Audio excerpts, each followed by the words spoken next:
So now we're talking about parallel architectures today. So there are many, many of these cores working together. If you divide a problem and map it onto the cores, they're going to have to work together at some point. So there's going to be messages that are sent between the cores to get things done. And all that has to be programmed by your program. And when we talk about a scalable architecture, we're talking about something where when you add more cores, you can do something faster. And that's not always true. That's going to depend on how you've mapped your problem onto the architecture, and it's going to depend on how well you've designed the system.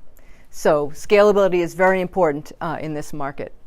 And the key point here is that when you do things like data movement, when you exchange messages, when you fetch things from memory, you're not doing operations, right? And the work of an algorithm is operations. It's the math, right? That's what we do, and that's what gets you the answer. So everything that you do that is not math is hurting your efficiency on the architecture, and that's the language we speak in high-performance computing.